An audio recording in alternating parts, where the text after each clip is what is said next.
Bien, ahí vemos los aspectos de ese encuentro y del discurso de Federico Antu. Doctor Espinosa, buenos días. ¿Cómo Buen está todo? día, Carlos, y la audiencia de Revista 110. Todo anda manga por hombro, dirían. ¿Eh? Más o menos. Más o Sí. menos. Sí, de que Fíjate que manga por hombros, si es que hay mangas y hay hombros, déjame decir. es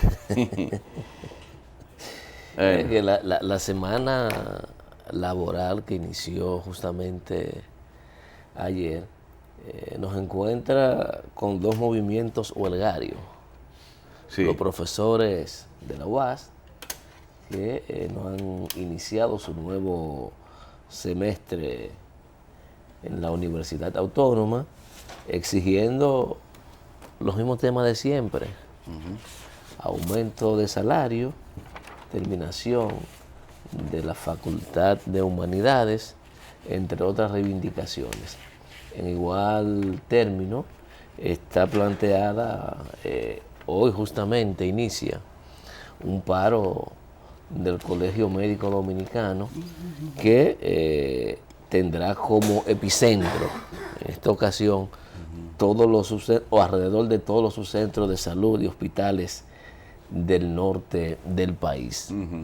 E igual la misma consigna o las mismas demandas: mejora salarial, mejoras del servicio y del sistema de salud en la República Dominicana. Y son temas recurrentes que lamentablemente se nos presentan todos los años. no se puede alegar entonces que pueda tener alguna relación con la política y con el inicio próximo de la campaña. Todo se vale, pero lo cierto es que las demandas son las mismas, sea en este momento o en otro. Siempre figuran en los mismos ejes temáticos que dan origen a la protesta de estos sectores sociales y gremios. Sin embargo, se ha hecho mucho énfasis en el tema del colegio médico, quizá por el momento que está viviendo la República Dominicana con todo este problema relacionado al Zika virus, pero también relacionado al dengue, en que parecería ser imprudente el llamado. Sí, sí. Parecería. No, no, de parecería no, sino que refleja, vamos a decir, lo que es cierta indolencia por parte de los médicos en una situación como esta, hacer un llamado a paro. Es decir, no es, está bien, ellos pueden tener su demanda reivindicativa, pero eso de hacer una huelga en medio de de un llamado a alerta por la proliferación de un virus es improcedente.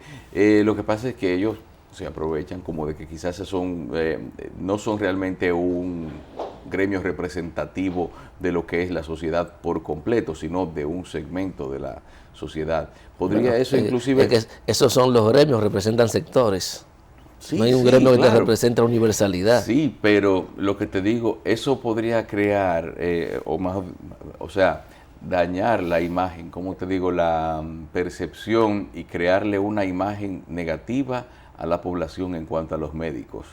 Una imagen que muy contraria a lo que debe ser el propósito de sus especialidades, de servir, de dar asistencia a las personas en un momento de necesidad. Entonces ya, como te digo, eso le crea una animadversión a las personas.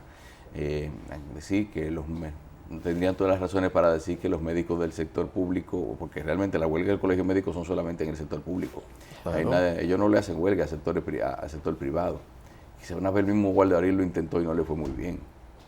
Pero ellos, eso es un asunto. Acuérdate que en el sector privado, en la mayoría de los casos, son sus propios empleadores porque son propietarios de los Sí, consultorios. eso es lo que pasa. Entonces no se pueden hacer una huelga. Sí, sí. Además, ahí cobran la tarifa que ellos entiendan. No, No pero están también. prestando servicio por un salario. Pero Además, la condición, lamentablemente, digo lamentablemente porque debiera ser equiparable, de las clínicas privadas no las puede comparar con los hospitales públicos. No, pero claro, pero déjame decirte, razones para hacer una huelga a nivel privado ellos la tienen por el asunto de que quieren que las ARS les paguen más. Básicamente eso. Pero lo que te digo es que, oye, qué indolentes son los médicos. qué indolente es no vamos a decir la totalidad de los médicos, vamos a decir la directiva del colegio médico, que ahí mismo en una asamblea se supone que la decisión dice la huelga que se tomó en una asamblea, no se paró alguien y le dijo eso no es procedente en este momento. El problema de este tipo de situación es que la víctima en fracción de segundo pasan a ser victimario. Eso es lo que ocurre. Yo siempre he dicho, yo no critico los movimientos huelgarios, ni los movimientos de lucha, porque creo que han hecho aporte importante en la construcción de lo que tenemos en la República Dominicana. Fíjate que yo te hablo de imprudencia de este movimiento, asociado al momento y a la crisis de salud y hospitalaria que vive la República Dominicana, y que en este momento resulta un tanto improcedente, no solo el hecho de que el presidente del Colegio Médico acaba de recién tomar posesión, sino justamente la situación, digamos, y el cierto pánico que tiene la sociedad con relación al Zika virus, que, como han dicho algunos expertos, no es más mortal que el dengue. El dengue tiene efectos mucho más devastadores porque el dengue no discrimina sector ni condición del ser humano. No, pero a todo ya afecta igual. Hoy acaba de salir una información del doctor Castaños que dice que también el Zika es transmisible por vía sexual, o sea que ya eso lo pone lo que te digo es que el Zika no está presentado como una enfermedad mortal. ¿Cuántos muertos se han reportado a nivel de los países donde se ha detectado el virus? ¿No? El mayor efecto es hacia la criatura, hacia el feto, que lo afecta y puede nacer con los problemas que se han denunciado que nacen. Pero más allá de ahí, no se ha reportado, que yo sepa, casos de muerte asociados al Zika, contrario al dengue. Recuerdan que esos virus tienen también un impacto económico, porque la proliferación de un virus, como pasó con la chikungunya, creó y algunos brotes gripales muy severos que ha habido acá en el país, han creado una situación de ausentismo laboral que lesiona muy fuertemente las economías, tanto de personas que dependen del comercio informal, que no pueden salir a buscar el dinero cada día, porque aquí hay gente, Junior, que es una realidad que a veces muchos gobiernos lo ignoran. Hay gente que sale a la calle solo a buscar lo que se necesita durante el día, que es lo que pueden producir. Y también la ausentismo laboral que puede causar estrago económico en una empresa también. Eso es una parte también que hay que tomar en cuenta. Sí. Y tú hablabas del aspecto político de este movimiento. Posiblemente cada quien hace una valoración de la viabilidad o no en determinadas circunstancias de una jornada de lucha. A lo mejor el razonamiento del Colegio Médico es que es propicia la ocasión justamente para eso, para aprovechar la situación y ejercer presión hacia el gobierno, no solo por la situación que hemos hablado, sino por el tema de que estamos abocados ya a las puertas de un proceso electoral que ya formalmente se va a aperturar la campaña el próximo día 2, según la información que da la Junta Central Electoral. Y quizás ellos entienden que eso pudiera contribuir a que desde el gobierno las autoridades pues presten atención a su llamado y tener un resultado positivo. Yo no creo, porque los gobiernos no se manejan así. Posiblemente si el presidente Danilo Medina le hace caso y aumenta el salario, gana unos puntos, lo gana, pero tendría que hacer lo propio con los médicos, con los profesores de la UAS, tendría que hacer lo propio con una deuda histórica que tiene con el sector público, que yo recuerdo en 4 años no le ha aumentado el sector público. No sé si tú me puedes refrescar. No ha habido. Me puedes refrescar. Nosotros estamos adoleciendo. Lo que pasa es que el país seguimos viéndolo como diferentes parcelas, sobre todo en materia salarial. Yo no sé cuándo vamos a dar una discusión nacional al respecto, seria, de cara a establecer los parámetros y los criterios para las escalas salariales y la automática indexación de lo mismo. Porque todo esto se presenta justamente por eso, por la falta de un acuerdo nacional con relación a las políticas salariales. Fíjate que el propio gobierno, para el sector público, votó y se aprobó una ley hace más de 2 años y carece de reglamento, porque no hay voluntad política para nada. Ajá. Para nada hay voluntad política. Entonces, todos los años estamos en el mismo caos, tanto el sector público como el sector privado, demandando los aumentos salariales. Y las mismas justificaciones históricas de por qué no debe aumentarse el salario.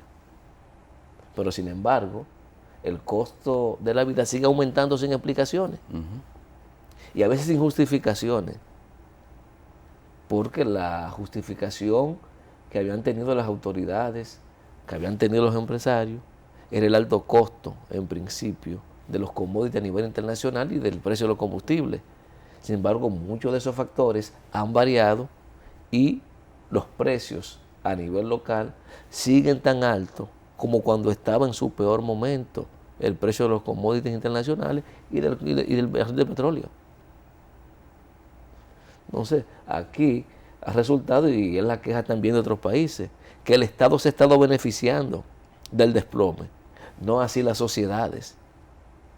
Entonces yo pienso que ameritamos en algún momento sentarnos a definir cosas, a pensar el país en su conjunto, no en las 4 o 5 parcelitas o sectores que conviven en él, porque no vamos a pasar 200 años en la misma vaina, sin sentar, lógicamente, los cimientos necesarios para que esto pueda cambiar de manera positiva.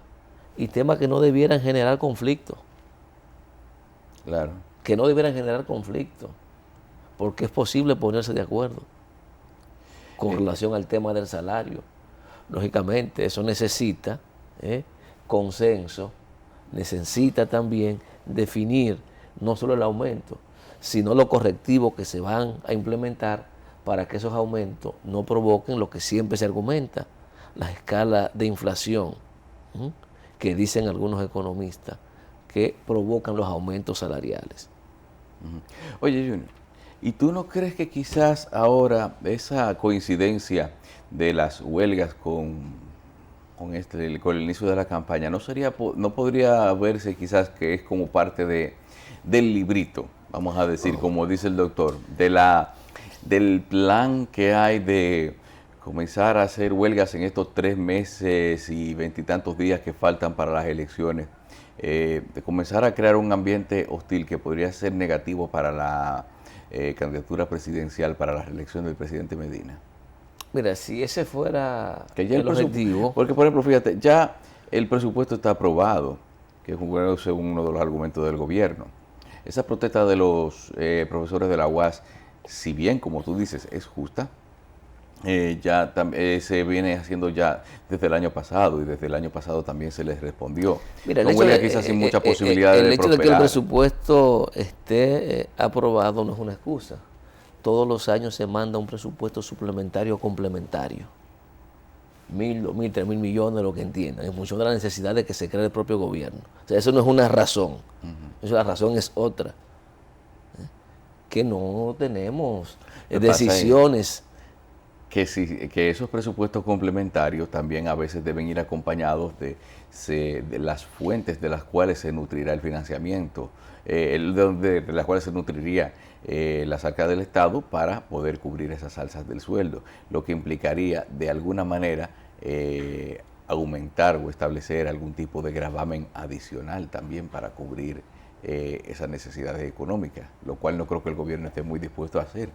Aunque quiera aumentarle los sueldos, si eso conllevaría a un aumento de presión fiscal en algún sector, eso le crearía un escándalo, lo cual no le convendría bastante para sus intenciones. Mira, Carlos, el tema yo sé que es complejo y es difícil, pero esos son los mismos razonamientos históricos que se han tenido para justificar el no aumento de salario. Sin embargo, cuando se le ocurre un sueño de niño a cualquiera de estos gobiernos, toma una iniciativa y no consulta a nadie y endeuda el país y aumenta los impuestos igual, y no te consultan y te preguntan. No sé, las razones valederas las que tú planteas, pero se caen automáticamente, porque el país se está endeudando en los últimos 15 o 20 años de una manera alocada. ¿Eh? Y no ha habido esos aumentos salariales, no ha sido por el aumento salarial, ha habido aumento de la presión tributaria, y no ha habido un aumento salarial. Entonces, para una cosa sí, para otra cosa no. Yo no creo que tenemos que sentarnos a ver el país, reitero. Sentarnos a ver el tema del Estado social, democrático y de derecho. O borrar eso de la Constitución. Que sigamos haciendo lo que se está haciendo. Eso es lo que hay que ver para poder avanzar. Fíjate el tema. ¿En qué quedó el tema de la reforma laboral? Se estancó. No, nada, se estancó. De hecho, no se dio por oficial. De hecho, nunca no hubo una conclusión. Lo que hubo fueron postergaciones y una suspensión de reuniones en cuanto a lo que era la discusión salarial. Se estancó y parece que el mismo camino lleva el tema del pacto fiscal, el tema del pacto eléctrico. De ese ni se habla ya. No, el pacto fiscal, Guarocuya lo anticipó hace unos meses, que eso será materia del próximo gobierno. A lo mejor después de las elecciones estaríamos hablando del pacto fiscal de la República Dominicana. Pero el pacto eléctrico, el rumbo que lleva, es el rumbo de empantanarse. ¿Y qué se está exigiendo ahí? Sobre todo transparencia, que parece que no hay en la discusión. Pero es un espacio en el que hay un sector que tiene una mayoría aplastante y que va a imponer su criterio en base a esa mayoría que tiene. Y a veces tú no sabes si tú lo que haces es perder tiempo cuando de antemano tú sabes dónde vas.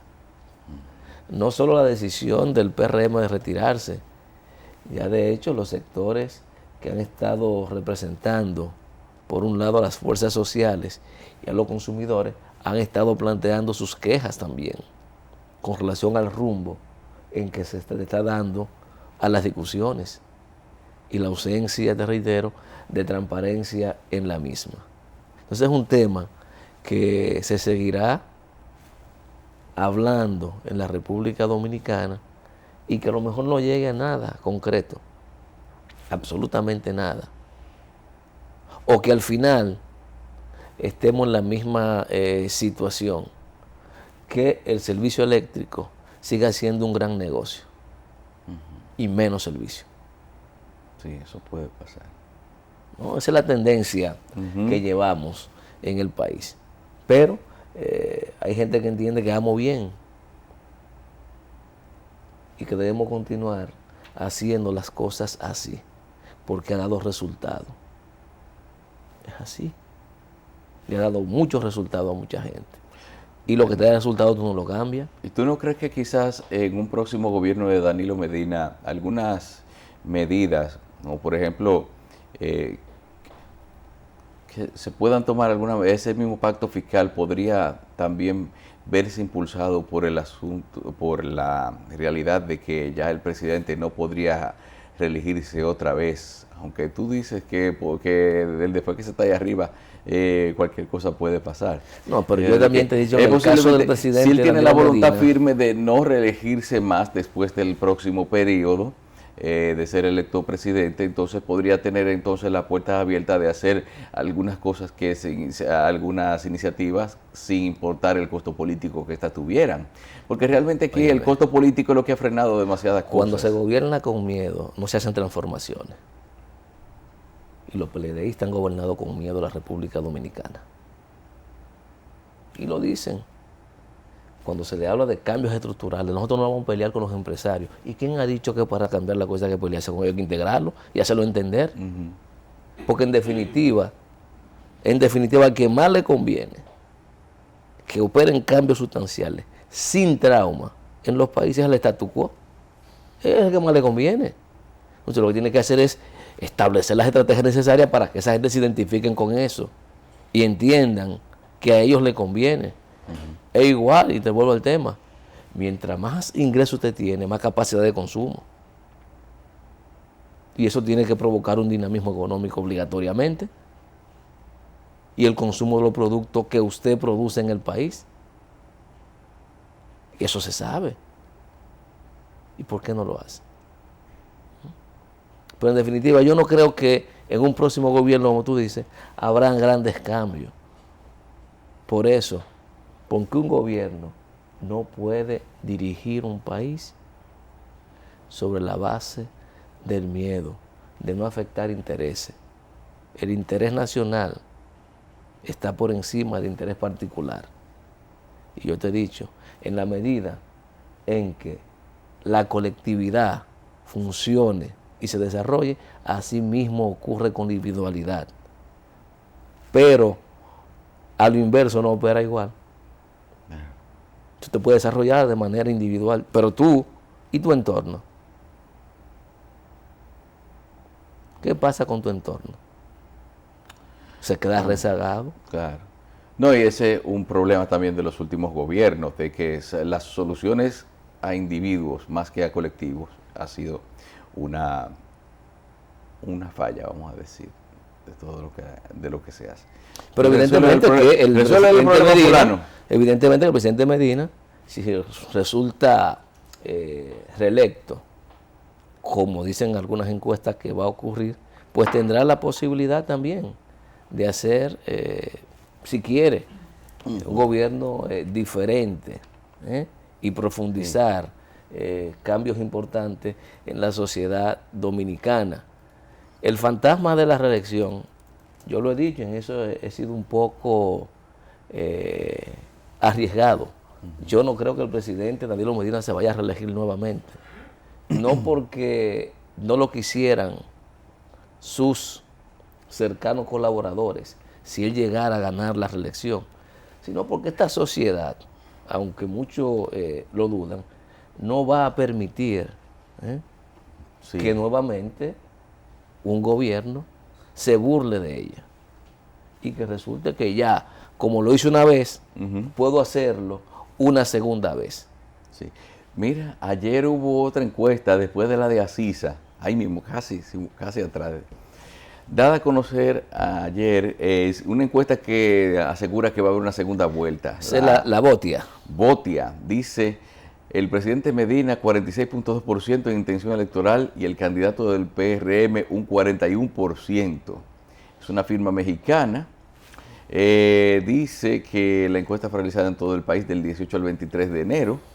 1.200 personas, 95% en nivel de confianza, margen de error estadístico de 3.2%. Vamos a ver, entonces, las intenciones de votos de los otros. Aquí Guillermo Moreno también aparece con un 3%, un 1.1% para Mauri Aristi. Minú Tavares Mirabal con un 2% aparece en esta.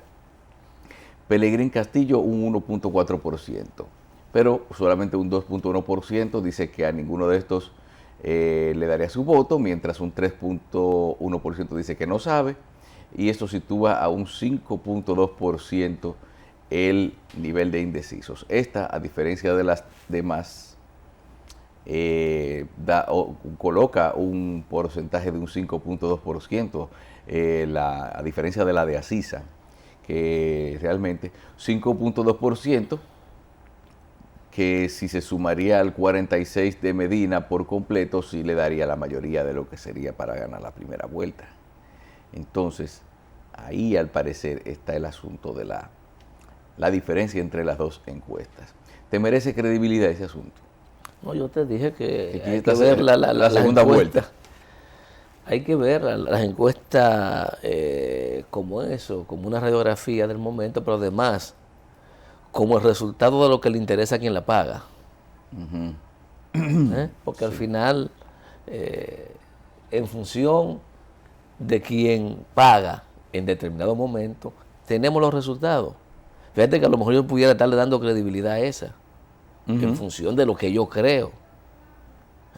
que es posible que se presente un escenario de segunda vuelta. Pero yo dije, vamos a esperar más adelante cómo se siguen presentando las encuestas, febrero, marzo, para ir despejando que ya habrá una mayor definición del panorama electoral en la República Dominicana y que entraremos de lleno al entusiasmo que pondrán muchas personas al proceso electoral, para uno no seguir analizando y especulando sobre estas encuestas que se han estado publicando en la República Dominicana, que van a volver a uno loco. Una que te dan posibilidad a la segunda vuelta, una que le lleva una ventaja de 30%, otra que es de un 16%, y toda es realizada en un periodo de tiempo relativamente muy cercano. Todas son de enero. Claro. Todas son de enero. Todas son de enero. Pero mira, si tú te fijas, uno siempre investiga un poco la credibilidad, a veces la historia de la empresa. Y esa empresa irrumpe ahora, ¿verdad? No, esa empresa parece que su experiencia principalmente tiene... Es en por México, lo que estoy viendo ahora... Una empresa mexicana. Es una empresa mexicana y por lo visto, mira su listado de clientes, sobre todo el PRD, el PRI, el PAN de México, Ministerio de Economía, el Secretaría de Economía, Secretaría de Educación Pública, Universidad Autónoma de Ciudad Juárez, Instituto Electoral.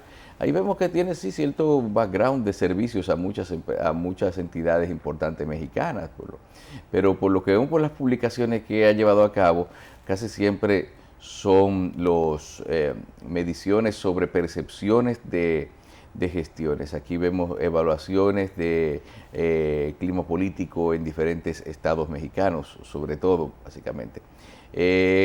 Vemos que las publicaciones más recientes que tiene son de clima político, más que de predicciones de predicciones de posibilidad de ganar elecciones, por lo que hemos estado viendo en cuanto a me encontré extraño que pocos medios hicieron eco de esa publicación. Si tú buscas, creo que aparecen 1 o 2 medios, no más de ahí. Eso me encontré extraño en ese proceso. Mira, hay unas declaraciones, hay un titular del periódico El Caribe que dice que Luis Abinader se propone hacer un gobierno sin odios. Yo realmente no entiendo.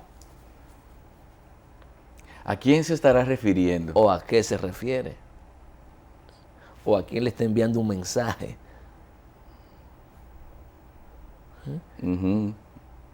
No logro descifrar, y buscando en la información tampoco logro leer entre líneas a quién ni a qué se refiere cuando plantea esa situación. Si él lo dice, por algo es. Quizás quizás demuestra, quizás con eso se puede estar refiriendo a que desde el gobierno, o que regularmente, incluyendo en la forma de hacer política actualmente, se ha discriminado a algunas personas. Es decir, quizás la rivalidad ha sido un factor muy determinante en el momento de tomar ciertas decisiones políticas. ¿O será un mensaje a ciertos sectores de que no tengan miedo, que en su gobierno, como no habrá odio, no habrá persecución? O quizás que no, o quizás querría estar diciendo de que por odio entre ellos mismos, porque hay que tomar en cuenta de que que el PRM está ahora en la oposición, pero allá adentro hay mucha rivalidad. Yo no creo que eso es interno.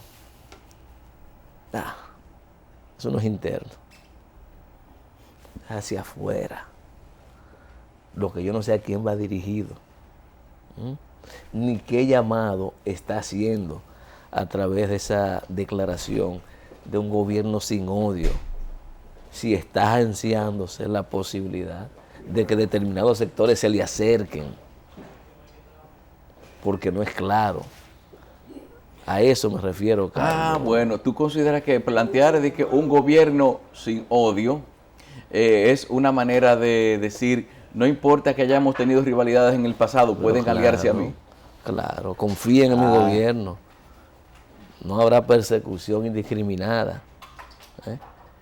pudiera ser eso. Te digo, no descifro claramente hacia dónde se dirige Sería un el llamado hacer un quizás gobierno sin odios. a gente, para que se unan a él personas que podrían no unirse, que ahora no han contemplado la posibilidad de unirse porque creen que le van a dar una carrera.